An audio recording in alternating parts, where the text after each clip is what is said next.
Welcome to கதை திரட்டு audio books. இந்த வீடியோவில் நம்ம என்ன கதை கேட்க போகிறோம்னா, எழுத்தாளர் ஸ்டெல்லா ப்ரோஸ் அவர்கள் எழுதிய மூன்றாம் பிறைகள் கதையின் முதல் பகுதி. நம்ம சேனலை இதுவரைக்கும் சப்ஸ்கிரைப் பண்ணாதவங்க சப்ஸ்கிரைப் பண்ணுங்க. பக்கத்தில் இருக்கிற பெல் ஐக்கானை கிளிக் பண்ணி ஆளுங்கிற ஆப்ஷனை ப்ரெஸ் பண்ணுங்க. ஸோ தட் நான் போடுற கதைகளை உடனுக்குடனே நீங்கள் கேட்கலாம். வாங்க கதைக்குள்ளே போகலாம். இந்திய அரசாங்கத்தின் மிக முக்கியமான பிரமுகர் புதுடில்லியில் காலமாகிவிட்டார் என்ற செய்தி ஒளி வேகத்தில் வெடித்து சிதறிய சிதறில் சென்னை நகரிலும் இயக்கங்கள் நிலை குலைந்து ஸ்தம்பித்தன. நெருப்பின் புகைமூட்டம் போன்ற வன்முறை கும்பல்கள் ஆங்காங்கு வீதிகளில் பரவியதில் பல நிறுவனங்களின் கண்ணாடி காட்சி அமைப்புகள் நொறுங்கி அழிந்தன. சாலைகளின் போக்குவரத்து வாகனங்கள் முடக்கப்பட்டன, சில நாசம் செய்யப்பட்டன. சொந்த ஊர்திகளில் செல்வது கூட பாதுகாப்பற்ற நிலையாக மாற்றப்பட்டிருந்தன. அச்சமும் நிச்சயமின்மையும் எங்கும் கலந்தன. பாரிமுனை அரண்மனைக்கார வீதியில் தனியார் நிறுவனம் ஒன்றில் பணிபுரியும் தேவேந்திரன் நிலைமை கொஞ்சம் சீர்பெறுமா என்று நடுப்பகல் வரைக்கும் காத்திருந்து பார்த்துவிட்டு வீட்டுக்கு இனி நடந்தே செல்ல வேண்டியதுதான் என்ற தீர்மானத்திற்கு வந்தான். ஸ்கூட்டரை பூட்டி அலுவலக கட்டிடத்தின் உள் வளாகத்திலேயே விட்டுவிட்டு வாசலில் நின்று வீதியின் இரண்டு பக்கமும் பார்த்தான். சிறு சிறு அணிகளாக வீதியுடன் அவரவர் குடியிருப்புகளை நோக்கி கிளம்பிக் கொண்டிருந்த ஆண்களின் பெண்களின் பின்னணியில் நகர வாழ்க்கையே பதுங்கி போயிருந்தது. என்னங்க தேவேந்திரன், வீட்டுக்கு கிளம்பிட்டீங்களா? பசுபதி உள்ளிருந்து ஓடி வந்து கேட்டான். வேற என்ன பண்றது, இங்கேயே இருந்து தோ இங்கேயே லாக் பண்ணி நிறுத்தி வச்சுட்டேன். வீடு வரைக்கும் நடந்தே போயிடுவீங்களா? எப்படியாவது போய்த்தானே ஆகணும். நடக்க முடியலைன்னா உருண்டுகிட்டாவது போக வேண்டியதுதான். அப்போ ஒரு நிமிஷம் இருக்கீங்களா? உள்ள போய் சொல்லிட்டு நானும் வந்துடுறேன். ஜல்தியா வரணும், ஒரே நிமிஷம். பசுபதி உள்ளே ஓடினான். தேவேந்திரன் அலுவலக வாசலில் எரிச்சலுடன் காத்திருந்தான். அவனுடைய மனம் சஞ்சலித்து கொண்டே இருந்தது. வீட்டு தொலைபேசி நேற்றிலிருந்தே பழுதாகி போயிருந்தது. குழந்தைகள் பள்ளியில் இருந்து எப்படி வீடு திரும்பினார்களோ, சிறிது உடம்பு சரியில்லாமல் இருந்த செல்வராணி டாக்டரிடம் போனாலோ என்னவோ. சந்துருவிற்கு இன்று மாலை பெண் பார்க்க போகிற விஷயம் என்ன ஆயிற்றோ? போலாமா? பசுபதி வந்து விட்டான். அங்க பார், அந்த ஸ்கூட்டர்காரர் வயசானவர், அவரை கூட கீழே இறங்கி தள்ளிட்டு போக சொல்றானுங்க. இதையெல்லாம் கேட்கறதுக்கு தான் ஆள் இல்லையே. ஒருத்தர் செத்துடக்கூடாது, உடனே பஸ் ஓடாது, ரயில் ஓடாது, ஸ்கூல் கிடையாது, ஆஃபீஸ் கிடையாது, மார்க்கெட் கிடையாது, ஹோட்டல் கிடையாது. 2 நாளைக்கு எவனும் வீட்டை விட்டு நகரக்கூடாது. ச்சே. சரி, எப்படிங்க தேவேந்திரன், நடந்தே போலாமா? எப்படியாவது நடையா. எப்படி நடந்தாதான் என்னன்னு கேட்குறீங்களா? பின்ன என்ன, ஸ்கூட்டரை விட்டுட்டு வீட்டுக்கு நடந்தே போடான்னு சொன்னா என்ன அர்த்தம்? நினைச்சாலே வயிறு எரியுது. ரொம்பத்தான் மூட் அவுட் ஆகி இருக்கீங்க. என் ஸ்கூட்டரை நான் ஓட்டிட்டு போகக்கூடாதுன்னு சொன்னா மூட் அவுட் ஆகாம என்னையா செய்யும்? ஒன்று செஞ்சிருக்கலாம். நீங்க செத்த தலைவரோட படத்தை ஸ்கூட்டர்ல மாட்டி அதுக்கு ஒரு மாலையை போட்டுட்டு கிளம்பி இருந்தீங்கன்னா பசங்க விட்டுருப்பாங்க. 4-5 பேர் அந்த மாதிரி மாட்டிட்டு ரொம்ப ஈஸியா போயிட்டாங்க. ஆமா, எனக்கு என்ன தலை எழுத்தா கண்டவன் படத்தையும் மாட்டிக்கிட்டு போறதுக்கு? 2 நாளைக்கு டிவிக்காரன் ரேடியோக்காரன் வேற அழுது கழுத்து அறுப்பானுங்க. சும்மாவே அவனுங்க கழுத்த அறுக்கிறவனுங்க. எவனாவது செத்தா இந்த மாதிரி ஆர்ப்பாட்டம் பண்றது வேற எந்த தேசத்திலையும் கிடையாது பசுபதி. இன்னும் நாம அந்த காட்டு மிராண்டித்தனமான நிலைமையில இருந்து இம்மி கூட முன்னேறல. மெதுவா பேசுங்க தேவேந்திரன். காதுல விழுந்து எவனாவது வந்து சைக்கிள் செயினால ஒரு வாங்கிட போறான். வாங்குனா வாங்கிட்டு போறான் போ. வாங்குனா வாங்கிட்டு போறானா? எனக்கு ஒன்றும் கிடையாதுங்க தேவேந்திரன். கட்ட பிரம்மச்சாரி. நான் செத்தா தூக்கி போடுறதுக்கு கூட ஆள் கிடையாது. நீங்க பாவம் புள்ள குட்டிக்காரரு. யாரோ ஒருத்தர் செத்ததுக்கு அநியாயமா உங்களுக்கு ஏதாவது ஆச்சுன்னா? அப்படி ஏதாவது ஆச்சுன்னா கூட தேவல பசுபதி. நினைச்சா சனியை ஏண்டா பிறந்தோம்னு இருக்கு. நீங்களே இப்படி சொன்னா நாங்களாம் எங்க போறது? அட போயா, உனக்கு என்ன தெரியும் நான் படுற பாடு. அப்ப வாழ்க்கையில யாருமே பரிபூர்ண சந்தோஷமா இருக்கவே முடியாதா? ஏன் இருக்க முடியாது? தாராளமா இருக்கலாம். ஆனா அப்படி இருக்கிறதுக்கு தான் யாரும் யாரையும் விடுறது கிடையாது. இன்னைக்கு எங்க அப்பா செத்துட்டாருன்னா அதுக்கு நான் அழறது நியாயம். நீயும் சேர்ந்து என் கூட அழணும்னு சொன்னா அது நியாயமா? நீயே சொல்லு. அதெப்படி? இப்ப அப்படித்தானே நடக்குது. யாரோ ஒருத்தர் செத்துட்டார் என்கிறதுக்காக நான் என்னோட சொந்த ஸ்கூட்டரையே விட்டுட்டு நடந்து போகணும்னு சொன்னா போலீஸ் என்னத்துக்கு இருக்கு, கவர்மெண்ட் ஒன்று என்னத்துக்கு இருக்கு? இப்படி ஃபோர்த் ஸ்டேஷன் வரைக்கும் போய் அப்படியே நேரா நடந்துடலாமா? எப்படியாவது போலாம்னு தான் அப்பவே சொல்லிட்டேனே பசுபதி, என்னத்துக்கு அப்புறம் திருப்பி திருப்பி கேட்குற? சாரிங்க. சிறிது நேரம் தேவேந்திரன் மௌனமாக நடந்தான். நடந்தே பழக்கம் இல்லாததால் வியர்த்து கொட்டியது. வாய்க்குள்ளேயே என்னவோ முணங்கிக் கொண்டான். வாகனங்கள் அற்ற சாலைகளின் சந்திப்புகள் வெறிச்சோடி கிடந்தன. இந்த தை மாசம் தனி குடித்தனம் போனாலும் போயிடுவேன்னு சொல்லிட்டு இருந்தீங்களே தேவேந்திரன், என்னாச்சது? பசுபதி நினைவு வந்து கேட்டான். அநேகமா அது நடக்காதுன்னு தான் நினைக்கிறேன். ஏன் 10 நாளைக்கு முன்னாடி கூட சொல்லிட்டு இருந்தீங்களே? 10 நாளைக்கு முன்னாடி அப்படித்தான் நினைச்சிட்டு இருந்தேன். தேவேந்திரன் கொஞ்சம் இழுத்தபடியே சொன்னான். உங்க அப்பா அதுக்கு ஒத்துக்கலையா? இல்ல இல்ல, விஷயம் எங்க அப்பா வரைக்கும் போறதுக்கான டெவலப்மெண்ட்டே ஆகலையே. அப்படியா? என் 2வது தம்பி சந்துரு இருக்கானே, அவனோட கல்யாணத்துக்கு எங்க வீட்டுல பெண் பார்க்கறாங்க. அன்னைக்கே சொன்னீங்க. அவனுக்கு கல்யாணம் ஆயிட்டா நாங்க இப்ப எல்லாருமா சேர்ந்து இருக்கிறதுக்கு எங்களோட இந்த வீடு கொஞ்சம் இடம் போதாது. வீடு உங்க சொந்த வீடு தானே? சொந்த வீடு தான். அதுக்காக இடம் போதாவிட்டாலும் அங்கேயே அடைஞ்சு கிடக்கணும்னு சட்டமா? அப்படி யாரு சொல்ல முடியும்? அதனால எங்க சந்துருவுக்கு கல்யாணம் முடிஞ்சதும் அதுதான் சாக்குன்னு சொல்லிட்டு தனி குடித்தனம் போயிடலாம்னு நானும் என் ஒய்ஃபும் பிளான் போட்டோம். ஆனா எங்க பிளான் நடக்காது போல. ஏன் சார்? என் தம்பி சந்துருவுக்கு எங்களை விட இன்னும் கொஞ்சம் வசதி அதிகமா இருக்கிற இடத்துல இருந்து ஒரு பெண் வந்திருக்கு, ஒரு கண்டிஷனோட.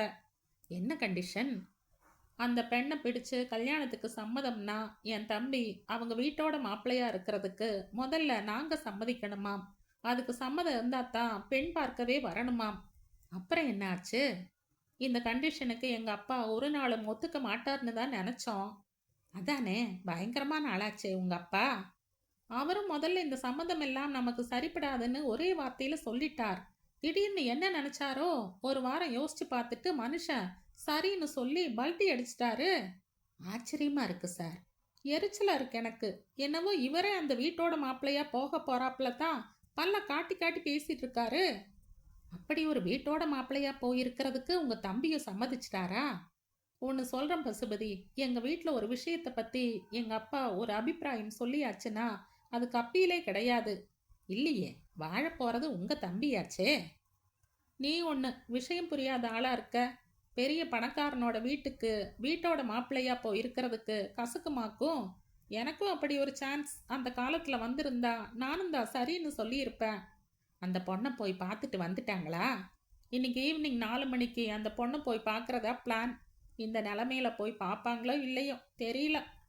அதான் உலக பெரியவர் போயிட்டாரே, பெண்ணை பார்க்க முடியுமா இல்லை பிள்ளையை பார்க்க போகத்தான் முடியுமா? பார், எவனோ ஒரு தனிநபர் சாகிறது எத்தனை தனிநபரோட வீட்டில் எத்தனை விதமான பாதிப்புகளை கொடுக்கறதுன்னு அதை சொல்லுங்க. ஒரு தனிநபர் சுதந்திரத்துக்கு சட்டம் இங்க என்ன பாதுகாப்பு தருதுன்னு? இந்த பெண்ணை பிடிச்சு கல்யாணம் முடிஞ்சாச்சுன்னா என் தம்பி சந்துரு மாமனார் வீட்டோட போய் இருந்துடுவான். அப்புறம் நான் எந்த சாக்கை வச்சுக்கிட்டு தனி குடித்தனம் போக முடியும் சொல்லு? இந்த எரிச்சல்ல ஏற்கனவே 2 நாளா எனக்கு மூட் அவுட். இந்த லட்சணத்துல வீட்டுக்கு நடந்து வேற போடான்னு சொன்னா எவனுக்கு தான் ஆத்திரம் வராது? நான் கேட்குறேன்னு தப்பா எடுத்துக்காதீங்க தேவேந்திரன், தெரியாம தான் கேட்குறேன். பெத்த அப்பா அம்மா கூட ஜாயின்ட் ஃபேமிலியா இருக்கிறது அப்படி ஒரு கஷ்டமா? கல்யாணம் பண்ணிக்காத பிரம்மச்சாரியா இருக்கிறதால உனக்கு தெரியல பசுபதி. அது யாரா இருந்தாலும் சரி, கல்யாணம் ஆகாம இருக்கிற வரைக்கும் தான் அப்பாவும் அம்மாவும். கல்யாணம் ஆயாச்சுன்னா அடுத்த நிமிஷமே மனசு மாறி போயிடுது. அப்படியா சொல்றீங்க?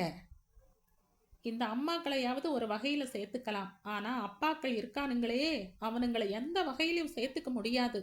அம்மா, வயசாக வயசாக அவனுங்க பண்ற அக்கிரமம் இருக்கு பார். அதை வால்யூமா எழுதலாம், அவ்வளவு அக்கிரமம் இருக்கு. அதுவும் வயசான காலத்துல தன் பெண்டாட்டிகளை அவனுங்க படத்துற பாடு இருக்கே, அதை எழுத உட்கார்ந்தா லேசில் முடியாது. அது பாட்டுக்கு அனுமார் வால் மாதிரி நீண்டுகிட்டே போகும். டிவியில காட்டினா ஒரு வருஷத்துக்கு காட்டலாம்னு சொல்றீங்க. நீ ஒன்று 7-8 வருஷம் காட்டலாம். பாருங்க தேவேந்திரன், பேசிக்கிட்டே நடந்த மாதிரியே தெரியல. அதுக்குள்ள அண்ணா ஸ்கொயர் வந்துட்டோம். உனக்கு என்னப்பா, ஆல் இண்டியா ரேடியோ தாண்டினா கட் பண்ணி போயிடுவ. நான் அப்புறமும் நடக்கணுமே. மந்தவெளியில் செயின்ட் மேரி ரோடு தானே உங்கள் வீடு? ஆமாம். அப்போ நானும் உங்கள் வீடு வரைக்கும் வந்துட்டு திரும்பட்டுமா? வேணாம் வேணாம், நானே போயிடுவேன். பார், எப்படி எனக்கு வேர்த்து கொட்டுதுன்னு. அப்போ ஒன்று செய்யலாமாங்க தேவேந்திரன்? என்ன? ஒரு 15 நிமிஷம் பீச்சில் உட்காந்து ரெஸ்ட் எடுத்துக்கிட்டு அப்புறமா நடக்கலாம். வெயிலா இருக்கே பசுபதி. அந்த புல்வெளியில நல்ல மரத்தடியா பார்த்து உட்காந்துப்போம். அப்படியா சொல்றா? தேவேந்திரன் இரட்டை மனதுடன் கேட்டான். யோசிக்காம வாங்க, கொஞ்ச நேரம் உட்காரலாம். சரி வா, வீட்டில் போய் என்ன பண்ண போறோம்? இருவரும் போய் சிறிய மரத்தின் கீழ் உட்கார்ந்தார்கள். புல் பரப்பு இதமாக இருந்தது. கைகளை தலையின் பின்புறம் பின்னியபடி தேவேந்திரன் கால்களை நீட்டிப்படுத்தான். அப்பாடா என்றிருந்தது. கடற்புறத்தில் இருந்து மெல்லிய காற்று வந்து கொண்டிருந்தது. நீண்ட கடற்கரை சாலை வாகன குறுக்கீடுகள் இன்றி மந்தகாசமான சித்திரம் போல காட்சியளித்தது. மந்தைவெளி செயின்ட் மேரி தெருவில் இருக்கும் தன்னுடைய வீட்டில் தேவேந்திரன் நுழைந்தபோது மணி 4:20 இருந்தது. ஹாலில் விளையாடிக் கொண்டிருந்த அவனின் மகனும் மகளும் அப்பா வந்தாச்சு, அப்பா வந்தாச்சு என்ற உரக்க கத்தியபடி அவனை நோக்கி ஓடி வந்தார்கள். மறுவினாடியே ஹாலில் தேவேந்திரன் மனைவி செல்வராணியும் தோன்றினாள். அப்பா, அப்பா, நாங்கெல்லாம் டிவியில பாக்யராஜ பார்த்தோமே, ரஜினி கூட காட்டினாங்கப்பா. என்னங்க, ஸ்கூட்டர் இல்லாம இப்படி நடந்து வரீங்க? ஆ, ஸ்கூட்டரை காயலாங்கடையில் போட்டுட்டேன், அதனால தான் நடந்து வரேன். இவொருத்தி. இல்லையே, உங்க தம்பிங்க 2 பேரும் அவங்கவங்க ஸ்கூட்டர்ல அப்பவே வந்துட்டாங்களே, அதனால கேட்டேன். அவனுங்க வருவானுங்க, பக்கத்துல ஆபீஸ். எங்க பாரிஸ் கார்னர் ஏரியான்னா சும்மானு நினைச்சியா? வார் நடந்த இடம் மாதிரி இருக்கு, போய் பாரு. டிவியில தான் பார்த்தமே. அது சரி, வீட்டில் எங்க யாரையும் காணோம்? அந்த இந்திரா நகர் பொண்ணை பார்க்கறதுக்கு 10 நிமிஷம் முன்னாடி தான் கிளம்பி போனாங்க. ஆ, அடாது மழை பெஞ்சாலும் விடாது போயிடுங்கள் போல இருக்கு. ஒரு பொண்ணை பார்க்கறதுக்கு இப்படி எல்லா சனியன்களுமா போகணும்? உங்க முதல் தம்பியும் குழந்தையும் போகல. குழந்தைய அழிச்சுக்கிட்டு அவர் அடுத்த தெரு ஃப்ரெண்டு வீட்டுக்கு போயிருக்கார். ரேவதி மட்டும் அவங்க கூட இந்திரா நகர் போயிருக்கா. தேவேந்திரன் களைப்புடன் சோஃபாவில் சாய்ந்து உட்கார்ந்தான். தொலைக்காட்சி பெட்டியில் இறந்த பிரமுகரின் பூத உடலை காட்டிக் கொண்டிருந்தார்கள். ராணி, முதல்ல அந்த டிவி சனியன் ஆஃப் பண்ணி தொலை. தலைவலி எனக்கு மண்டையை பழக்குது. செல்வராணி போய் தொலைக்காட்சி இயக்கத்தை அணைத்தாள். சூடா காஃபி கொண்டு வந்து தரட்டுமா? இரு இரு, ஒரு 10 நிமிஷம் போகட்டும். நடந்து வந்தது பயங்கர டயர்டா இருக்கு. அவ்வளவு தூரம் எப்படிங்க நடந்து வந்தீங்க? உனக்கு ஜுரம் எப்படி இருக்கு? நல்ல வேலை, அப்பவே விட்டுருச்சு. பசங்க எப்படி ஸ்கூல்ல இருந்து வந்தாங்க? நான் தான் உடனே ரிக்ஷா வச்சு அழைச்சிக்கிட்டு வந்துட்டேன். டெலிஃபோனை சரி பண்றதுக்கு யாரும் வரலையா? இன்னைக்கு எப்படி வருவான்? இல்லாட்டி வந்துருவான். இவனுங்களை நம்பி ஃபோன் வச்சுக்கிறதுக்கு சும்மா இருந்துட்டு போகலாம். அது சரி, எப்படி இதுகள் இந்த கலாட்டாவிலையும் அந்த பெண்ணை பார்க்கறதுக்கு கிளம்பி போயிடுச்சுகள்? சொல்லி வைத்திருந்த அந்த டாக்ஸிக்காரனும் எப்படி தைரியமா வண்டி எடுத்துக்கிட்டு வந்தான்? அந்த டாக்ஸிக்காரன் எல்லாம் வரல. சிந்தாதிரிப்பேட்டையிலிருந்து அவன் எப்படி வருவான்? பெண் வீட்டுக்காரங்களே அவங்களோட காரை அனுப்பிட்டாங்க. அடேங்கப்பா, அவங்களோட காரையே அனுப்புற அளவுக்கு வந்துருச்சா? தேவேந்திரன் சில வினாடிகளுக்கு மௌனமாகிவிட்டான். அவனுக்குள் பொறாமை தீ பற்றி எரிந்தது. கார் வந்ததுமே உங்க அப்பாவோட முகத்தை பார்க்கணுமே. ஓடிப்போய் முதல் ஆளா அவர் தான் ஏறி உட்கார்ந்துகிட்டார். அவரை விடு, அந்த வெக்கங்கிட்டவனுங்களை சொல்லு. எம்பிஏ மாப்பிள்ளன்னதும் பெண்ணை பார்க்கறதுக்கே கார் அனுப்பி வைக்கிறானுங்க பார். நல்ல வேலை, பொண்ணையே இங்க அனுப்பி வைக்காம இருந்தானுங்களே. ஆனா ஒன்று மட்டும் உறுதி ராணி, நானும் என் அனுபவத்துல பார்த்துட்டேன். இந்த மாதிரி மாமனார் வீட்டோட போய் இருக்கிற பசங்க எவனோ வாழ்க்கையில சந்தோஷமா இருந்ததா சரித்திரமே கிடையாது. என்ன சொல்ற? நாம சொன்னா இந்த வீட்டுல யார் மதிச்சு கேட்கறா? உங்க அப்பாவுக்கு 2வது மகனும் 3வது மகனும் தான் ஒசத்தி. நமக்குத்தான் இந்த வீட்டுல மரியாதை இல்லையேன்னு தனி குடித்தனம் என்கிற பேர்ல ஒதுங்கிக்கலாம்னு பார்த்தாலும் முடியுதா? அதுவும் முடியல. பெரியவர் உசுரோட இருக்கிறப்ப ஒரு பிள்ளை மட்டும் தனியா போயிடுறது குடும்பத்துக்கு பெரிய கௌரவ குறைச்சலாம். சமயம் கிடைத்து செல்வராணியும் பொங்கிக் கொண்டாள். பெரிய கௌரவ குறைச்சல். ஜாயிண்ட் ஃபேமிலியா ஒரே வீட்டுல எல்லாரும் ஒன்னா வாழ்றோம்ங்கிற பிக்சரை காட்டிக்கிட்டு மனசுக்குள்ள இப்படி ஒருத்தருக்கு ஒருத்தர் பிடிக்காம ஒருத்தர் வெறுத்துக்கிட்டு வாழ்றதுல மட்டும் கௌரவ குறைச்சல் இல்ல போல இருக்கு. அது சரி ராணி, இந்த பொண்ணே முடிவாகி கல்யாணமும் ஆகி சந்துரு அவங்களோட வீட்டுக்கு போயாச்சுன்னா அப்புறம் மாசம் அவனோட சம்பள பணம் யார் வீட்டுக்கு போகும்? என்ன கேட்டா? உங்க அப்பா வந்ததும் அவரையே கேளுங்க. சும்மா வாயை மூடிட்டு இருந்துடாதீங்க. முதல்லயே எல்லாத்தையும் கட் அண்ட் ரைட்டா பேசிடணும். ஆமா, அப்படி கட் அண்ட் ரைட்டா தான் எங்க அப்பா கிட்ட பேசி தொலைய முடியாதே. அதான ப்ராப்ளம். ஒரு பெரிய சர்வா சர்வாதிகாரி மாதிரி அவரா ஒரு முடிவு பண்ணி டிக்ளேர் பண்ணி சொல்லிடுவார். அதை எல்லாரும் கைய கட்டி நின்னு சரி சாமின்னு கேட்டுக்கணும். ஒருத்தரும் வாயை திறந்து அவரை எதிர்த்து ஒரு வார்த்தை சொல்லிட முடியாது. ச்சே! இந்த மனுஷனுக்கு பேர் அப்பா. இந்த இடத்துக்கு பேர் தான் வீடு. சாணியன்கள். நம்ம வீடு மட்டும்தான் இப்படி இருக்கோ, இல்ல எல்லா பயல்களோட வீடுமே இப்படித்தானோ? ஆயாசத்துடன் தேவேந்திரன் சோஃபாவில் கால்களை நீட்டி படுத்துக் கொண்டான். மறுபடியும் மறுபடியும் அவனுடைய மனதில் சந்துருவின் இந்த பெண் பார்க்க போயிருக்கிற விஷயமே சுழன்று கொண்டிருந்தது. பெண் வீட்டார் அவர்களின் செல்வ தகுதியை காட்டி தூண்டில் போடுகிறார்கள். திருமண ஒப்பந்தங்கள் இந்த அடிப்படைகளில் தான் எழுதப்படுகின்றன. இது ஒரு பண்ட மாற்றம். பண்டங்கள் பழகி போனதும் வசீகரங்கள் காணாமல் போய்விடுகின்றன. தேவேந்திரன் வாட்சில் மணி பார்த்தான். மணி சரியாக 5. கொஞ்சம் சீக்கிரமா வீட்டுக்கு வந்துட்டாலும் பொழுது போக மாட்டேங்கிறது. பெண் பார்க்க போனதுகள் இன்னும் 10 நிமிஷத்துல வந்துடுவாங்களா ராணி? அவ்வளவு சீக்கிரமா வந்துட முடியுமா? அவங்களோட கார்ல வேற போயிருக்காங்க. சிரிச்சு சிரிச்சு பேசி டிஃபன் சாப்பிட்டுட்டு பெண்ணை பார்த்து, எங்க அம்மா பெண் பார்க்க போனா தான் லேஸ்ல எழுந்து வரமாட்டாளே. நடக்க சொல்லி பார்ப்பா, பல்ல காட்ட சொல்லி பார்ப்பா, சவரி முடியா நிஜ முடியான்னு தெரிஞ்சுக்க ஜடையை வேற இழுத்து பார்ப்பா. உன்னை பெண் பார்க்க வந்தப்ப இழுத்து பார்த்தாளே, ஞாபகம் இருக்கா? ஏன் இல்லாம? அப்புறம் இதுக்கெல்லாம் மேல எங்க அப்பா வேற இருக்கார். பணக்காரனுங்களை கண்டா அவருக்கு சாமியே வந்துடும். திறந்த வாயை மூட மறந்துடுவார். நீ வேணா பார், 8 மணியாகும் அதுகளெல்லாம் வர்றதுக்கு. சரி சரி, சூடா காஃபி கொண்டா. நான் கொஞ்சம் மறந்துட்டேன்னா நல்ல வேலையா போச்சுன்னு நீயும் பேசாம இருந்துடுவியே. ஆமாமா, ஒரு காஃபி போட்டு கொடுக்கறதுல தான் எனக்கு பிராணன் போயிட போகுது. என்ன ஒரு வார்த்தை சொல்லாம இருந்தாலும் உங்களுக்கு பொழுதே போகாதே. சில நிமிடங்களில் செல்வராணி காஃபியுடன் வந்தாள். இந்த சூடு போதுமானு பாருங்க. தேவேந்திரன் ஒரு வாய் குடித்து பார்த்தான். சூடு போதுமானதாக இருந்தது. உறிந்து உறிந்து நிதானமாக குடித்தான். அப்பாடா, இப்பதான் தெம்பே வந்தது. டெப்போவில் பால் வந்ததா ராணி? இன்னைக்கு வந்துருச்சு, நாளைக்கு சாயந்தரம் வராதாம் சொல்லிட்டான். அதான பார்த்தேன். அப்போது பக்கத்து தெருவில் இருக்கும் நண்பரின் வீட்டுக்கு போயிருந்த தேவேந்திரனின் முதல் தம்பி ரவீந்திரன் தன் மகள் வித்யாவுடன் திரும்பி வந்தான். வித்யா மட்டும் ஹாலில் விளையாட்டில் ஈடுபட ரவீந்திரன் மௌனமாக படியேறி மாடியில் இருக்கும் அவனுடைய அறைக்கு போய்விட்டான். 2 வருடங்களாக ரவீந்திரனும் தேவேந்திரனும் பேசிக்கொள்வதில்லை. 2 நிமிடங்கள் மௌனமாக இருந்த தேவேந்திரன் தாழ்ந்த குரலில் இகழ்வான துணியில் சொன்னான். கலெக்டர் வந்ததும் ஃபைல் பார்க்கறதுக்கு மாடிக்கு போயிட்டார். வேத்து வேட்டு பயல். சும்மா கிடங்களேன், என்னத்துக்கு இப்ப வீண் வம்புக்கு போறீங்க? வயிறு எரியுது எனக்கு. அண்ணன் தம்பியா? அண்ணன் தம்பி ஒரே வீட்டில் வாழ்ந்துக்கிட்டு இப்படி ஒருத்தனுக்கு ஒருத்தன் பேசாம இருக்கிற அசிங்கம் வேற எந்த பயல் வீட்லையும் இருக்காது. ஆமா, இவர் ஒவ்வொரு வீடா போய் பார்த்துட்டு வந்துட்டார்.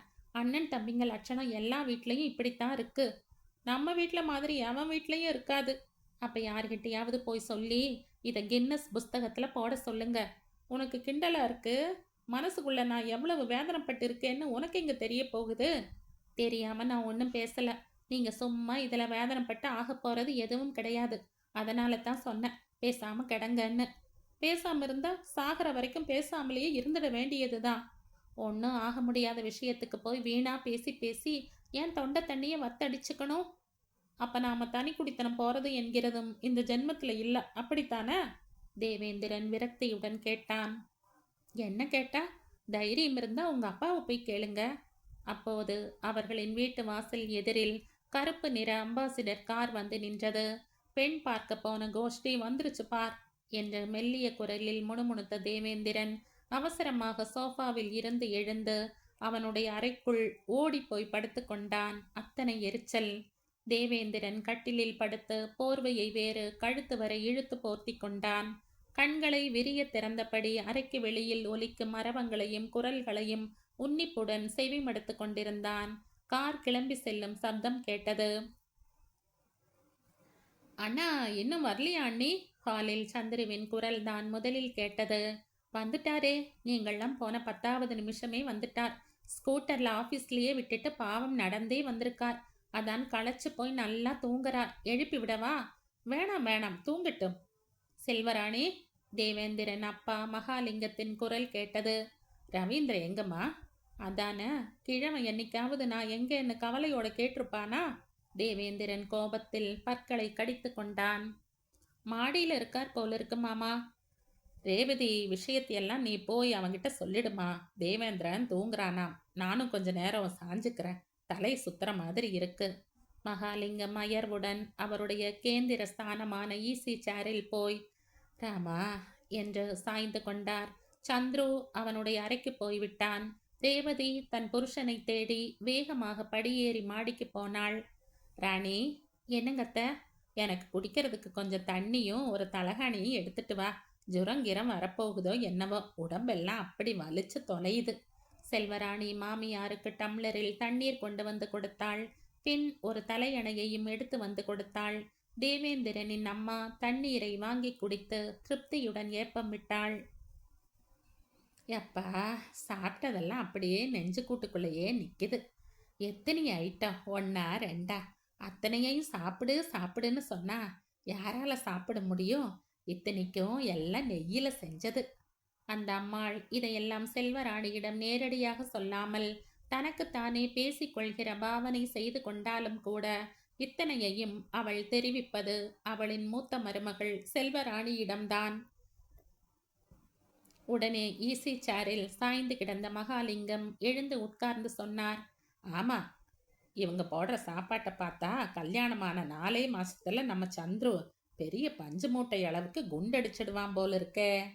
அறைக்குள் இழுத்து போர்த்தியபடி ஒட்டு கேட்டு கொண்டிருந்த தேவேந்திரனுக்கு ஒரு நொடியில் விஷயம் புரிந்துவிட்டது. ஓ, இந்த கோஷ்டிக்கு அந்த இந்திரா நகர் பெண்ணை பிடித்து போய்விட்டது.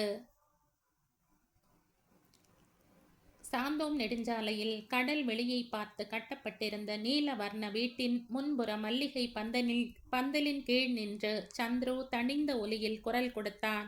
சுஜா? Yes yes, coming. உள்ளிருந்து அவனின் அலுவலக தோழி சுஜாதாவின் பதில் குரல் உடனே கேட்டது. காலணிகளை முன்புற தோட்டத்தில் விட்டுவிட்டு சந்துரு படியேறி நின்றான். சகோதரி குடும்பத்தினருடன் ஹாலில் தொலைக்காட்சி பார்த்து கொண்டிருந்த சுஜாதா எழுந்து வந்தாள். Good evening Suja. Hi Chandru, good evening, please come. Chandru வீட்டிற்குள் நுழைந்தான். என்ன சந்துரு, இன்னைக்கு நீ பெண் பார்க்க போனையா இல்லையா? போனமே, போயிட்டு இப்பதான் வந்தோம். வீட்டில் ஒரேடியா போர் அடிச்சது. அதான் உன் கூட கொஞ்ச நேரம் பேசிட்டு இருந்துட்டு போலாமேன்னு வந்தேன். சந்துருவின் முகபாவனையில் எதையோ அவன் பேச வேண்டும் என்று வந்திருப்பதை உடனே சுஜாதாவால் தெரிந்து கொள்ள முடிந்தது. 1 மினிட் அக்கா. சந்திரு என்னவோ என்கிட்ட பேசணும்னு வந்திருக்கான். ஸோ நானும் அவனும் பின்னாடி தோட்டத்தில் உட்காந்து பேசிட்டு இருக்க போறோம். யாராவது வந்து என்ன கேட்டா நான் இல்லைன்னு சொல்லிடு. வா சந்துரு. சுஜாதாவும் சந்திரவும் பின்புற தோட்டத்தில் போய் உட்கார்ந்தார்கள். ஹாய், பின்னாடி இவ்வளவு செடிகளும் மரங்களும் இருக்கா? ஆச்சரியத்துடன் சுற்றிலும் பார்த்தவாறே சந்துரு கேட்டான். அப்போ நீ இதுவரைக்கும் இந்த பக்கம் வந்து பார்த்ததே கிடையாதா சந்துரு? ரியலி? நான் எங்க பார்த்தேன்? மை குட்னஸ், எப்படி மறந்த நான்? பார், அந்த நெல்லிக்காய் மரமும் சப்போட்டா மரமும் நான் பார்த்து பார்த்து வளர்த்தது. நெல்லிக்காய் மரத்துல காய் நிறைய இருக்கும் போல இருக்கே. பறிச்சு தர, சாப்பிட்றையா? ஐயோ வேணாம்ப்பா. ஸோ பெண் பார்த்துட்டு வந்துட்டியாக்கும். எப்படி இருக்கா? ஏதோ இருக்கா. என்னையா சுரத்தே இல்லாம சொல்ற? வேற எப்படி சொல்ற? பொண்ணை உனக்கு பிடிச்சிருக்கா இல்லையா? வீட்டில் பிடிச்சிருக்குன்னு சொல்லியாச்சு, அவ்வளவுதான். இந்த மாதிரி பேச்சு தானே வேண்டாம்னு சொல்றேன். இல்லை சுஜா, நான் உண்மையத்தான் சொல்றேன். அப்போ உன்னை பொறுத்த வரைக்கும் பொண்ணை பிடிக்கல. சந்துரு மௌனமாக இருந்தான். ஏய், என்ன ஒண்ணுமே சொல்லாம இருக்க? இல்லை சுஜா, எனக்கு அந்த பொண்ணை பிடிச்சிருக்கா இல்லையானே தெரியல. ஆனா எனக்கு வேற வழியே கிடையாது. அதனால எங்க அப்பா கிட்ட இந்த பொண்ணை பிடிச்சிருக்குன்னு சொல்லிட்டேன். என்ன நீ இப்படி பொறுப்பே இல்லாம பேசுற? அதான் நான் சொன்னனே சுஜா, எனக்கு வழி வேற தெரியலைன்னு. கொஞ்சம் புரியறாப்புல பேசணும். அப்ப நான் சொல்றதையெல்லாம் நீ கொஞ்சம் திட்டாம கேட்டுக்கணும். வம்புதான சந்திரு நீ பண்ற. நான் திட்டுறேன், திட்டாம போறேன், அதை பத்தி உனக்கு என்ன? You tell me man. Chandru சிறிய பெருமூச்சுடன் ஆரம்பித்தான். சரி சொல்றேன். சொல்லக்கூடாது என்கிற மாதிரியான ரகசியம் எதுவும் கிடையாது. ஆனா சொல்றதுக்குத்தான் எனக்கு போர் அடிக்குது. பரவாயில்ல சொல்லு. முதல் விஷயம், 2 வருஷமா எனக்கு பெண் பார்த்து பார்த்து எங்க வீட்டில் எல்லாரும் அழுத்து போயிட்டாங்க. குடும்பம் பிடிச்சா ஜாதகம் பொருந்தல, ஜாதகம் பொருந்தினா பெண் பிடிக்கல. இப்படியே எத்தனை பெண்ணை பார்த்து பார்த்து எரிச்சலா போச்சு தெரியுமா? வெள்ளையோ குள்ளமோ ஏதாவது ஒரு பெண் முடிஞ்சா போதும்னு ஆயிடுச்சு. ஸோ திடீர்னு இந்த இந்திரா நகர் பெண்ணோட ஜாதகம் பொருந்தினதும் பிடிக்குதோ இல்லையோ இந்த பொண்ணையே பேசி முடிச்சிட வேண்டியதுதான் என்கிற நிலைமைக்கு வந்துட்டாங்க. ஆனா இந்த சம்பந்தத்துல எங்க அப்பாவுக்கு மட்டும் பெரிய பிரச்சனை வந்துருச்சு. அதத்தான் அன்னைக்கே சொன்னியே, அப்படியெல்லாம் அவ வீட்டோட நீ மாப்பிள்ளையா போயிடுறதுக்கு உங்க அப்பா ஒரு நாளும் சம்மதிக்கவே மாட்டார்ன்னு. இந்த மாதிரி சம்பந்தம் எல்லாம் நமக்கு சரிப்படாதுன்னு எடுத்த எடுப்பிலேயே தூக்கி எறிஞ்சிட்டார். அவரோட ஈகோவுக்கு இந்த மாதிரி கண்டிஷன் எல்லாம் ஒத்தே வராது. ஆனா என் மனசுல மட்டும் ஒத்து வருமா வராதா? இந்த பொண்ணையே கல்யாணம் பண்ணிக்கிட்டு வீட்டை விட்டு ஓடி ஓடிட வேண்டியதுதான்னு தோணுச்சு. அப்படி ஏன் தோணித்து?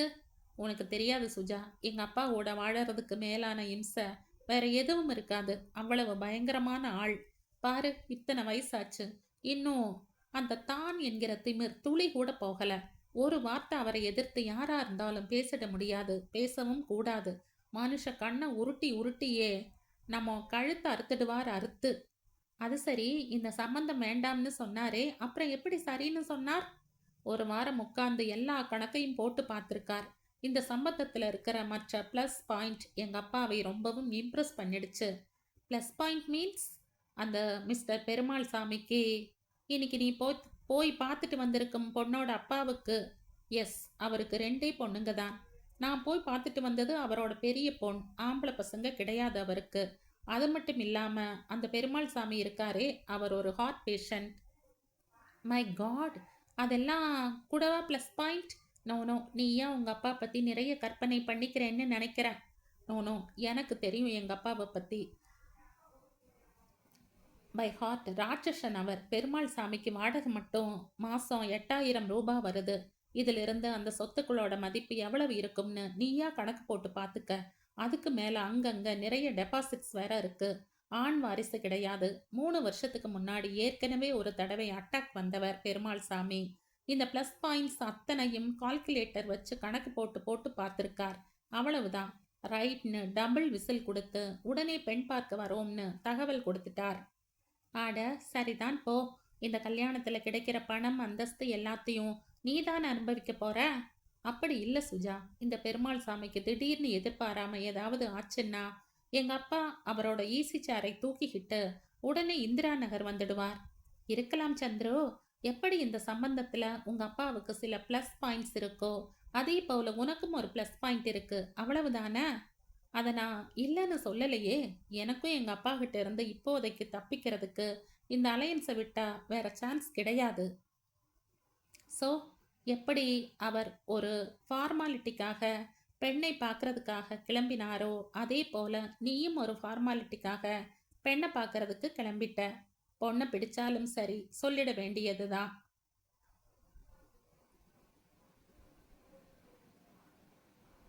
என்கிற முடிவோட. எஸ், கடைசியில் கல்யாணம் என்கிறதையே எவ்வளவு அசிங்கமாக கொச்சை பண்ணுறப்பார். ப்ளீஸ் அப்படியெல்லாம் சொல்லாத சுஜா. திருமணம், திருமண வாழ்க்கை, இதை பற்றி எல்லாம் உண்மையில் நான் எவ்வளவு கற்பனைகள் லட்சியங்கள் வச்சிருந்தேன் தெரியுமா? ஜாதி மதம் பார்க்காம ஏழை பணக்காரன் என்கிற வித்தியாசம் இல்லாமல் மனப்பூர்வமாக ஒரு பெண்ணை சந்திச்சு லவ் பண்ணித்தான் மேரேஜ் பண்ணிக்கணும்னு என் காலேஜ் நாட்களில் எவ்வளவு தீவிரமாக இருந்திருக்கேன் தெரியுமா? ஆனால் அந்த மாதிரி கல்யாணத்துக்கெல்லாம் உயிரே போனாலும் எங்கள் அப்பா சம்மதிக்கவே மாட்டார்னு தான் என்னோட அந்த லட்சியத்தை எல்லாம் மனசுக்குள்ளேயே எரிச்சு சாம்பலாக்கிக்கிட்டேன். இதெல்லாம் கையால் ஆகாதவன் பேசுகிற பேச்சு சந்துரு. உன் அப்பாவுக்காக உன்னோட லட்சியத்தை எல்லாம் கை விட்டுட்டேன்னு சொல்லி பெரிய தியாகி மாதிரி எல்லாம் என்கிட்ட பேசாத. அப்புறம் நான் ஏதாவது சொல்லிட போகிறேன். சில நிமிடங்களுக்கு இருவருமே நிசப்தமாக இருந்தார்கள். பின் சுஜாதா சொன்னாள், உன்ன மாதிரி பாய்ஸ் எல்லாம் மனசுக்குள்ளே இப்படி இருக்கிறது தெரிஞ்சுதான் பெண்கள் இந்த காலத்தில் கல்யாணம் பண்ணிக்கவே பயந்து சாகிறதுகள். இவருக்கு இவர் அப்பா கிட்ட இருந்து தப்பிச்சுக்கணுமாம். அதுக்காக பொண்ணை பிடிச்சிருக்கோ இல்லையோ அவர் வீட்டோட மாப்பிள்ளையா போயிடுறதுன்னு முடிவு பண்ணிட்டாராம். அப்போ உனக்கு உண்மையில் நீ போய் பார்த்துட்டு வந்த அந்த பெண் மேல வேற எந்த கவனமோ தனிப்பட்ட கரிசனமோ கிடையாது, அப்படித்தானே? சந்துரு கொஞ்சம் சலிப்புடன் சொன்னான். விஷயத்தை நீ உடனே ரொம்பவும் நெகட்டிவா எடுத்துக்கிற சுஜா. என்ன மனுஷ உணர்ச்சியே இல்லாத கல்லுன்னு நினைச்சியா? ஒரு விஷயம் சொல்றேன் கேட்டுக்க. எனக்கு எங்க அப்பாவை கொஞ்சம் கூட பிடிக்காதுதான். ஆனாலும் அவரோடு வாழ்ந்திருக்கிற இந்த 28 வருஷத்துல அவரை எந்த விஷயத்திற்காகவும் கொஞ்சம் கூட அவமதிச்சது கிடையாது. ஒரு சொல் எதிர்த்து பேசினது கிடையாது. கடுகளவு கூட அவரோட மனசை விளையாட்டா புண்படுத்தினது கிடையாது. மகன் என்கிற பேர்ல என் கடமைகள் எதையும் அவருக்கு நான் குறைவில்லாம செய்திருக்கேன். அதே போலத்தான் இன்னைக்கு போய் பார்த்துட்டு வந்த பெண்ணை கல்யாணம் பண்ணிக்கிறது என்ன காரணத்தால என்கிறது முழுக்க முழுக்க எனக்கு மட்டுமான அந்தரங்க விஷயம். அதுக்காக அந்த பெண்ணை எந்த விதத்திலும் அலட்சியப்படுத்த மாட்டேன். அவளை நேசிக்காம இருந்திடவும் மாட்டேன். I will love her without any reservations. ஆனா அதே சமயம் என்னோட ஐடியல் விமனாகவும் அந்த பொண்ணு இருந்திட முடியாது. That's all. சந்துரு சற்று உணர்ச்சி வசப்பட்ட நிலைக்கு உயர்ந்து விட்டதைக் கண்டு சுஜாதா தோழமையோடும் பரிவோடும் சட்டென அவனின் கைகளை பிடித்து கொண்டாள். சாரி சந்துரு, உன் மனச நான் புண்படுத்திட்டேன் போல இருக்கு. இன்னைக்கு நேத்திக்கா புண்படுத்துற? வேலையில நான் ஜாயின் பண்ண இந்த 3 வருஷமா இதே வேலைதான உனக்கு? உணர்வுகள் கொஞ்சம் தணிந்து ஒரு இளம் சிரிப்புடன் சொன்னான் சந்துரு. உடனே இப்படி சொல்லிடு, ராஸ்கல் யா நீ? சரி, நான் ராஸ்கல். நீ? உனக்கு எப்பவும் சொல்றதுக்கு இஷ்டமோ அப்படியே சொல்லிக்க. அதெல்லாம் இருக்கட்டும் சுஜா, உன் ஆளு ஏதாவது லெட்டர் போட்டானா? சந்துரு பேச்சை மாற்றினான். இந்த கதையின் தொடர்ச்சியை அடுத்த பதிவில் கேட்கலாம்.